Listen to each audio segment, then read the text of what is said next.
الأجل مولا مولا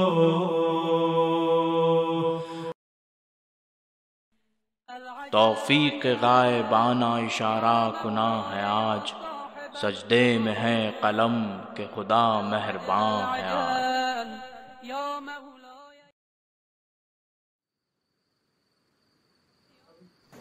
হুজুর, এ কি হলো? কাঁপছিস কেন? মাথা থেকে পা পর্যন্ত ভিজে আছিস। কামবাক, কিছু বলছিস না কেন? কি হলো কি? যেটা আমি দেখেছি, পানিতে ডুবে যাচ্ছিল, এই দুজন আমাকে বাঁচিয়ে নিয়েছে। সাকিব, কোথায় ছিলিস? কি করে হলো এইসব? আমির, তুই নয়, সাকিব নিজেই বলবে। হুজুর, আপনি যেমন হুকুম দিয়েছিলেন যে আমি হাসান আসকারীর বাড়িতে বিনা অনুমতিতে প্রবেশ করি আর এটা জানার চেষ্টা করি যে ওখানে কোনো শিশু আছে কিনা। ঘরের তল্লাশি নেওয়ার পরে যখন আমি বাইরে এলাম, আমি দেখলাম যে পুকুরের উপর মুসাল্লা বিছানা আছে আর একজন ব্যক্তি আল্লাহর ইবাদতে মগ্ন। কি পাগলের মতো বলছিস? আমি আমার সাথীদেরকে বললাম, ভয় পেও না, এটি আলে মুহাম্মাদের শহর। এটা বলে যখন আমি পানিতে নামলাম, তারপর কি হলো? আমি ডুবে যেতে লাগলাম আর এরা আমাকে বাঁচিয়ে এখানে নিয়ে এসেছে। আমি আপনার কাছে নিরাপত্তা চাইছি হুজুর, কিন্তু আজ আমি যা নিজের চোখে দেখলাম আর হৃদয়ে অনুভব করলাম, এটার শুধু এই ব্যাখ্যা যে এ পুরো কায়নাত আলে মোহাম্মদের সামনে এমন যে যেমন গাছের শুকনো পাতা প্রবল ঝড়ের মধ্যে। কি বকরির মতো ভয়ে ম্যামা করছিস? আচ্ছা, এটা বল, তোকে এই অবস্থায় কেউ দেখেনি তো? না হুজুর, কেউ দেখেনি। খবরদার, যদি এই ব্যাপারে তোরা কাউকে কিছু বলিস, দূর হয়ে যা আমার চোখের সামনে থেকে।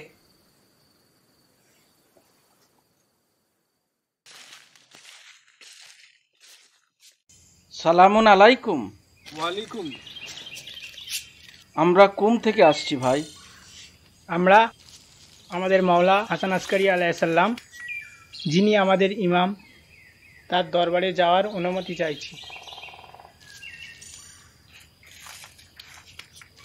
আমরা অনেক লোকের আমানত নিয়ে এসেছি।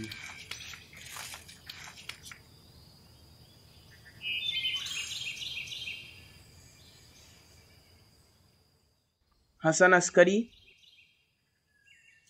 আমার ভাই ছিল। কিছুদিন আগে তার ইন্তেকাল হয়ে গেছে।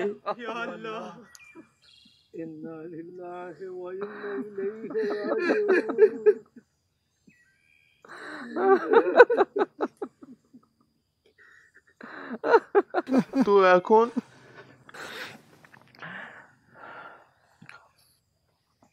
এখন তার অনুপস্থিতিতে আমি তার ওয়ারিস, আমি তার স্থলাভিষিক্ত। যে আমানতগুলি আপনারা এনেছেন সেগুলো আমাকে দিয়ে দিন। আমি তার ওয়ারিস, আমি তার হকদার। একে দেখে তো পথভ্রষ্ট মনে হচ্ছে, আর এর সাথীরাও এরকম। এই ব্যক্তি আমাদের মাওলার স্থলাভিষিক্ত হতেই পারে না। অস্থির হইও না, ইনশাআল্লাহ ইমামের সাক্ষাৎ লাভে আল্লাহ স্বয়ং আমাদের হেদায়েত করবেন। তোমরা নিজেদের মধ্যে কি ফিসফিস করছো? যে আমানতগুলি নিয়ে এসছো সেগুলো আমার হাতে তাড়াতাড়ি তুলে দাও, না হলে কি করবে? না হলে যেখান থেকে এসছো সেখানে ফেরত তো যাবে, কিন্তু খালি হাতে। আপনারা কারা? কোথা থেকে এসছেন? আমরা কুম থেকে এসছি, আর ওখানকার কিছু ভালো বান্দারা আমাদের কিছু আমানত ইমাম হাসান আসকারী আলাইহিসসালামের কাছে পৌঁছানোর দায়িত্ব দিয়েছেন। তাহলে দেরি কেন? অপেক্ষা কিসের? গোলামদের জিজ্ঞাসা করো। পুরো শহর জানে যে আমি হাসান ইবনে আলীর ভাই জাফর ইবনে আলী। আমি এইসবের হকদার, আমি তার ওয়ারিস। তাহলে বলো, এই আমানতগুলি কারা দিয়েছে? পরিমাণ কত? দানকারী কোথায় এবং কোন শহরে থাকে? তারা কি কাজকর্ম করেন? ইয়া আল্লাহ, গায়েবের কথা বলছো? ইলমে গায়েব সে তো শুধু আল্লাহ তাআলার কাছে আছে। সোজাভাবে আমানতগুলি দেবে, না তোমাদের নিয়ে যাব খলিফা আব্বাসের দরবারে? আমি তার দরবারের একজন কর্মচারী এবং তার দরবারের আমি প্রথম সারির লোক। এখানকার সমস্ত পরিস্থিতি তিনি খুব ভালোভাবে জানেন। আরে ভাই, যারা যারা এই আমানত দিয়েছেন ওনারা এর সাথে একটি শর্তও রেখেছেন। যতক্ষণ আমরা নিশ্চিত না জানতে পারছি যে আমরা এই আমানতগুলি আল্লাহ এবং আল্লাহ রসুলের সত্যিকারের প্রতিনিধিকে দিচ্ছি কিনা, ততক্ষণ এই আমানত আমরা কারোর হাতে দিতে পারি না। তোমরা এমন ভাবে মানবে না তোমরা এমন ভাবে। চলো আমার সাথে দরবারে। আমিরুল মুমিনিনের ওপর আমার সালাম হোক।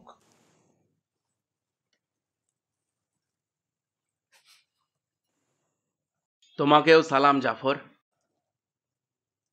কি ব্যাপার? এই লোকগুলি কারা? আমির, আজকে আমি আপনার সামনে একজন আপনার কর্মচারী হিসাবে কিছু বার্তা নিয়ে এসেছি। বার্তা? কি বার্তা বলো? এরা কুম থেকে এসেছে আর আমার ভাইয়ের চাহনেওয়ালারা কিছু আমানত দিয়েছেন। আর আমির, মনে হয় অর্থের পরিমাণটা অনেকটাই বেশি। ঠিক আছে, বলে যাও। আমি এদেরকে বললাম যে আমার ভাইয়ের ইন্তেকাল হয়ে গেছে, এখন আমি তার ওয়ারিস, কিন্তু এরা আমাকে আমানতগুলি দিতে অস্বীকার করছে হুজুর। কারণ?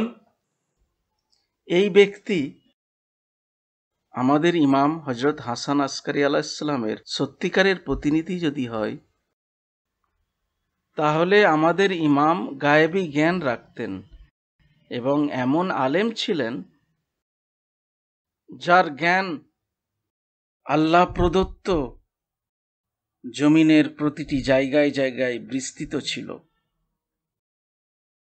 যখনই তার খিদমতে আমরা আসতাম, তো আমাদের কিছু বলার আগেই উনি নিজেই বলে দিতেন কে কতটা আমানত দিয়েছেন।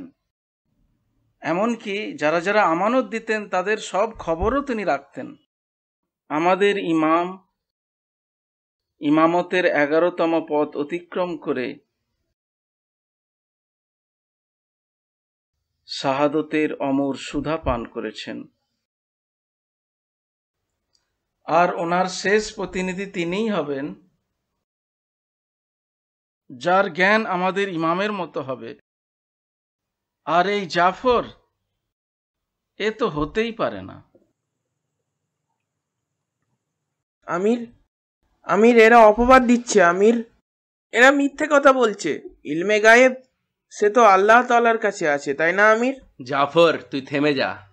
এই লোকগুলি শুধু আমানত নিয়ে এসছে। এরা নিজেরাও এই আমানতের উপর কোনো অধিকার রাখে না।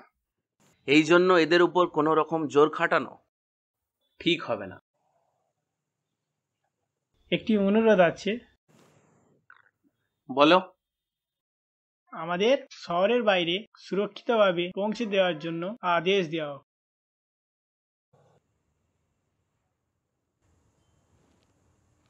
ঠিক আছে, আদেশের উপরে আমল হোক।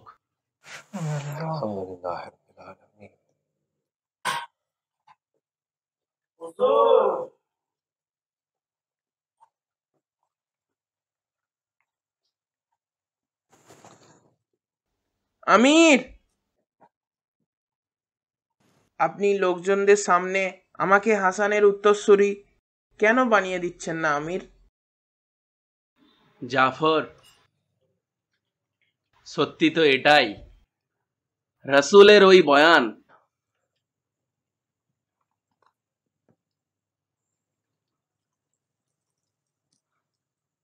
যেখানে তিনি তার স্থলাভিষিক্ত যারা সবাই তার বংশের হবেন তাদের সংখ্যা 12 বলেছেন, আর এও বয়ান করেছেন তার 12তম প্রতিনিধি এই দুনিয়াকে ন্যায় ও ইনসাফে ভরে দেবে। আমি চাইনি আমার দিন রাতের অস্থিরতা আমি তোমার সামনে এইভাবে প্রকাশ করি। যে রহস্য আমি আমার মনের ভেতরে লুকিয়ে রেখেছি আজ তোমায় তা বলছি। সে কোন রহস্য আমির? কিছুদিন আগে আমি যা যা দেখেছি ও শুনেছি, তারপর আমি নিশ্চিত হয়ে গেছি। প্রথম ঘটনা যা আমার চোখের সামনে ঘটেছে তা হলো, যখন আমি সাকিবকে হাসান ইবনে আলীর শাহাদতের দ্বিতীয় দিন যখন তাকে তার ঘরে পাঠিয়েছিলাম ওই ঘরে কোনো বাচ্চার উপস্থিতি দেখার জন্য, সে সেখানে পুকুরে মোসাল্লা পাতা দেখল আর এক ব্যক্তিকে ওই মোসাল্লার উপরে ইবাদত করতে দেখল। আর ভূমি ভেবে যখন সে পানিতে নামলো ডুবে যেতে লাগলো, আর প্রাণ বাঁচিয়ে আমার কাছে দৌড়ে ফিরে এলো। সত্যি সাকিব যা দেখেছে সেটা স্বপ্ন নয়, বরং বাস্তব। দ্বিতীয় ঘটনা ওই সময়ের, যখন আমি নিজেই হাসান ইবনে আলীর সাথে উপস্থিত ছিলাম আর আমি তাকে বললাম, যদি আপনি এই দুনিয়ায় আল্লাহর হুজ্জাত হয়ে থাকেন তাহলে আপনার বাহিনী কোথায়? হাসান ইবনে আলী মৃদু হাসলেন আর আমাকে একটা পাহাড়ের পাশে সমভূমিতে নিয়ে গেলেন। নিজের আঙুলের ইশারা করলেন। আমি দেখলাম চতুর্দিকে লক্ষ লক্ষ ফেরেশতা তার হুকুমের অপেক্ষায় আছেন। জাফর, আমি হাসান ইবনে আলী ও সমস্ত আইম্মাদের ক্ষমতার প্রদর্শন কিছু দেখেছি আর কিছু শুনেওছি, কিন্তু সত্যি এটাই, তাদের ওই ক্ষমতা লাঘব করা তো দূরের কথা, আমরা তাদের কাছাকাছিও যেতে পারবো না। তাহলে এই খিলাফত আমির?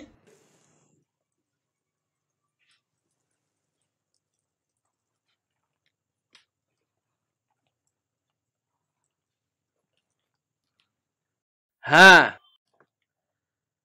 খিলাফতের অধিকারের এই লালসা আমার মজবুরি। এখন আপনারা শহরের সীমানার বাইরে। শুক্রিয়া।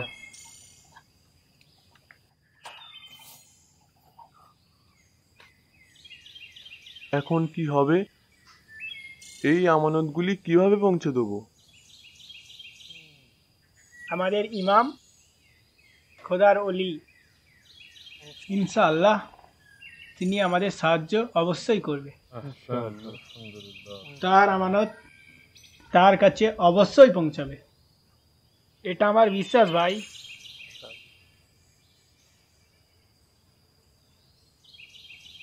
নামাজের সময় হয়ে গেছে, চলো নামাজ আদায় করেন আর চলো মাওলার দরবারে দোয়া করি। ইয়া রফি ইয়া সফি ফুকনি মিন হালকাল মজিদ বেহাক্কে মাওলা তানা ফাতেমাতুজ জাহরা ওয়া বিহা ও বানুহা। হে আমার মেহেরবান খোদা, হে আল্লাহ, হে আল্লাহ, আপনি আমার অন্তরে প্রশান্তি দান করুন এবং হতাশা থেকে আমাদেরকে নিষ্কৃতি দান করুন। আল্লাহ, আমি তোমার দরবারে শুকরিয়া আদায় করছি যে তুমি তোমার ওলির নেক আমানতদার হওয়ার তৌফিক দান করেছো।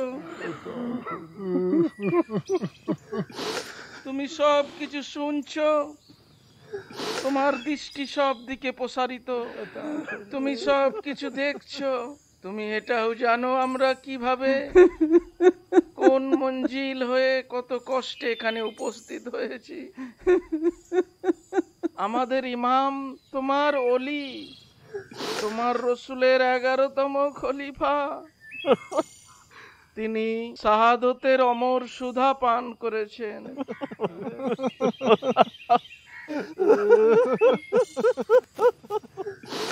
আমরা হায়রান ও পেরেশানির মধ্যে আছি।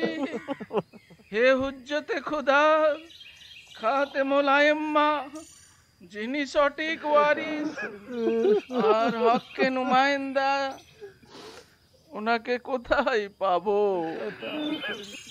আমি কি আমার মরার আগেই এই আমানত ওনার খিদমতে পেশ করতে পারবো? তোমাকে শহীদের ওয়াস্তা আমার মওলার জিয়ারত করার তৌফিক দান করুন আল্লাহ।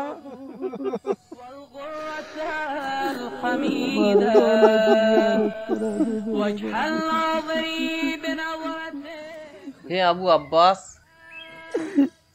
আবু আব্বাস, আবু আহমদ, আবু ইসাক, তোমাদের উপর আমার সালাম। তোমার উপরেও আমাদের সালাম। আপনি আমাদের জানেন? ভাই, আমি তোমাদের শুধু জানিই না, বরং চিনিও বটে। আপনি আপনি কি আমাদের যুগের ইমাম মেহেদী আলাইহিসসালাম? হে আল্লাহ, আমি উনার পায়ের ধুলোর যোগ্যও নয়। উনি কোথায় আর আমি কোথায়? এই জমিনে আমার উপর ইমামের গোলামি করার হুকুম আছে। যাই হোক, তোমরা চলো আমার সাথে। আমার মাওলা তোমাদের স্মরণ করেছেন।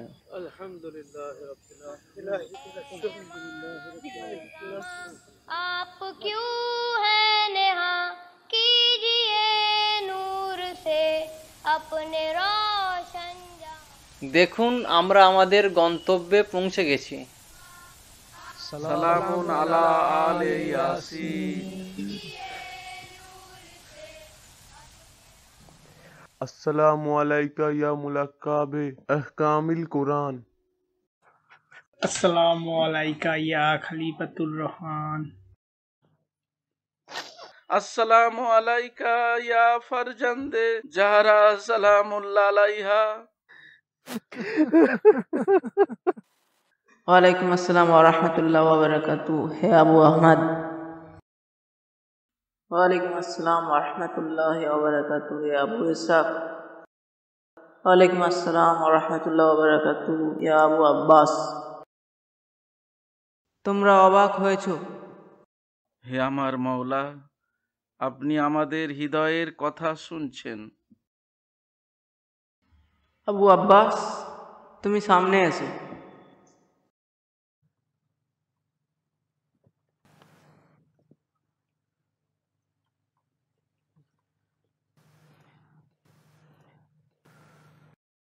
সুসংবাদ তোমার জন্য। এই কাফন আর কপ্পড় তোমাকে দেয়া হলো। মৃত্যু তোমার জন্য সকালে সুসংবাদ এনে দেবে।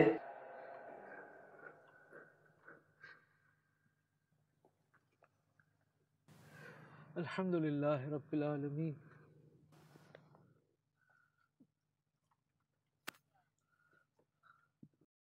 এর আগে তোমরা তোমাদের আমানতগুলো পেশ করো। তোমাদের সন্দেহ দূর করার জন্য প্রমাণ দিচ্ছি। মনসুর নিজের পরিশ্রমের আয় দিয়ে 100 দিরহাম দিয়েছে। মাসুম একজন ব্যবসায়ী, তার অর্থের পরিমাণ 300 দিরহাম।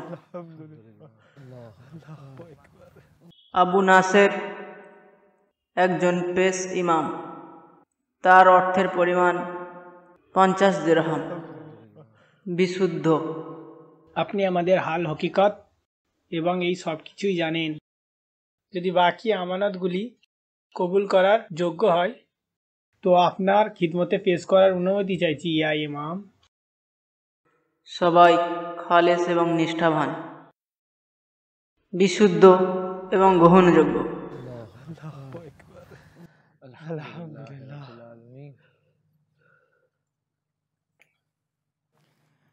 আমি খুব ভালোভাবে জানি যে তোমরা খুব কষ্ট সহ্য করে এসেছো। তোমাদের প্রতিটি পদক্ষেপ ইতিহাস স্মরণ রাখবে। এখন আমার অনুসারীদের, যারা আমার আমানত আমার কাছে পৌঁছে দেওয়ার দায়িত্বে আছে, তাদের আর অসুবিধা হবে না। এখন গায়বাতের সুগরার সময়, এক ধরনের তারবিয়াতের সময়। আমার 4 জন বিশেষ নায়েব নিযুক্ত হবে, যারা একজনের পর আর একজন নিযুক্ত হবেন। তারা সবাই বাগদাদ থেকে হবেন, কিন্তু তাদের ন্যায় বিচার ও পরামর্শ এবং তারা মানুষের প্রয়োজনে সর্বত্র উপলব্ধ থাকবেন। তাদের পরিচয়, তাদের ন্যায়পরায়ণতা, তাদের জ্ঞান, তাদের পবিত্রতা, তাদের চলাফেরা, এই সব কিছুই আমার অনুসারীদেরকে তাদের দিকে আকর্ষিত করবে। তাদের বৈশিষ্ট্যগুলোর মধ্যে সবথেকে বড় বৈশিষ্ট্য এটাই হবে যে তারা আমার অনুসারীদেরকে আমার অনুসরণে ও আমার মুআদ্দাতের দিকে আকর্ষিত করবে। তোমরা ও আমার সব অনুসারীরা তাদের নির্দেশনা মেনে চলবে। তারা দ্বীনি জ্ঞানে সম্পূর্ণ থাকবে, তাদের এহকামের উপর আমল করবে, তাদের নকশে কদমে চলবে, সততা ও আন্তরিকতা বজায় রেখে চলবে, ফিতনা ও লড়াই বিবাদ থেকে দূরে থাকবে। গায়বাতের সময় ইবলিসের ষড়যন্ত্র থেকে সুরক্ষিত থাকবে। এখন তোমরা আসতে পারো। খোদা হাফেজ।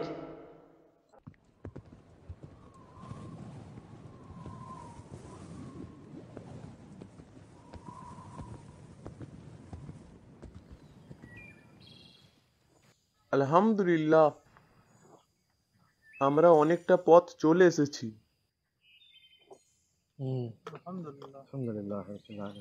আর ইনশাআল্লাহ আমরা কিছু ঘন্টার মধ্যে হামাদান পৌঁছে যাব।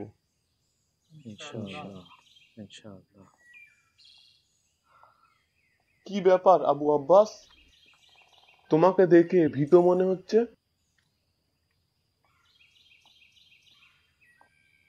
কিসের ভয়? মৃত্যুর ভয়। ঈমান যারা আনে তাদের না আছে কোনো বিষয়ে ভয়, না আছে কোনো বিষয়ে দুঃখ। হ্যাঁ, শুধু সন্তান সন্ততি, বন্ধু বান্ধব, আত্মীয় স্বজন, এইসব আর কি। না হলে কি ভাই? না হলে ইতিহাসের দ্বার উন্মুক্ত হয়েছে, আর এটা মৃত্যুর নয়, অনন্ত জীবনের সূচনার খবর। অবশ্যই হে আবু আব্বাস, তুমি কত ভাগ্যবান। তোমাকে জান্নাতের সুখবর স্বয়ং সাকিয়ে কৌসারের পোতা খাইবার বিজেতার বংশধর দিয়েছেন। তোমার ভাগ্যে সোনার মোহর লাগিয়ে দিয়েছেন। আবু আব্বাস, কি হয়েছে? মনে হচ্ছে তোমার অসুস্থতা আরো বেড়ে গেছে। আমাদের আশেপাশেই তাও ফেলা উচিত। হে আমার সুপ্রিয় সাথী, আমার নাজাতের পদধ্বনি শুনতে পাচ্ছি। জেনে নাও, জ্ঞান তো কিছুই নয়, শুধু হিকমত, মহান আল্লাহর শিক্ষার সুসংবাদ এবং তার মারেফাতের পরিচয়। অতঃপর নিজের উপরে জ্ঞানের প্রদীপ জ্বালানো খুবই জরুরি। যে যুগে তোমাদের চলতে হবে এবং ইমামে জামান আলাইহিস সালামের শিয়াদেরও চলতে হবে, সেই যুগ খুবই কঠিন পরীক্ষার যুগ।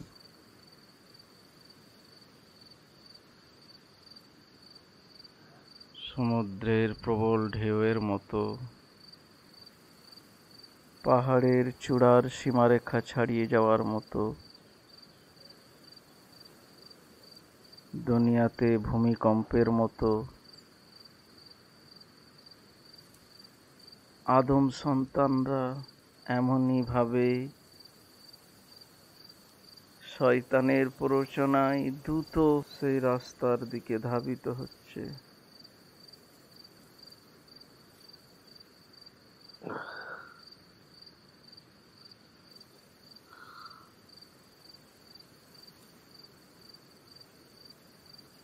যদি নাজাত পেতে চাও, শুধু তোমরাই নও, বরং ইমামে জামানার শিয়াদের কাছেও এই খবর পৌঁছে দাও। তারা যেন ওই রাস্তায় অনুসরণ করে, যে রাস্তায়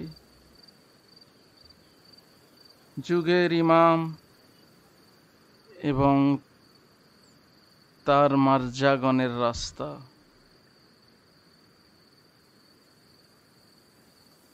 আর যে ইমামে জামানার পৃষ্ঠপোষকতা লাভ করবে, ওনার আদেশ নিষেধকে পালন করবে, আর আমার এই শেষ কথাগুলো ইমামে জামানার সমস্ত শিয়াদের কাছে পৌঁছে দিও। আর এটা তোমাদের দায়িত্ব ও কর্তব্য।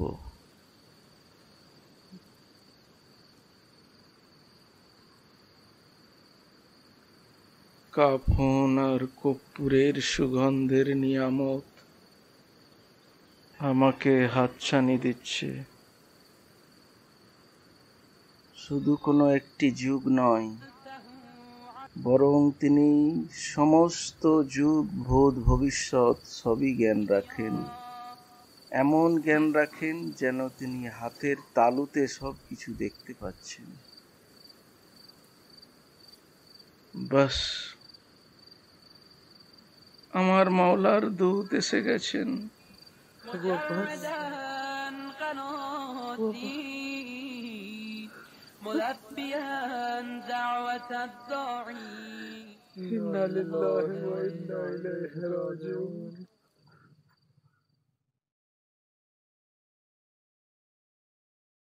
اللهم صل على محمد وآل محمد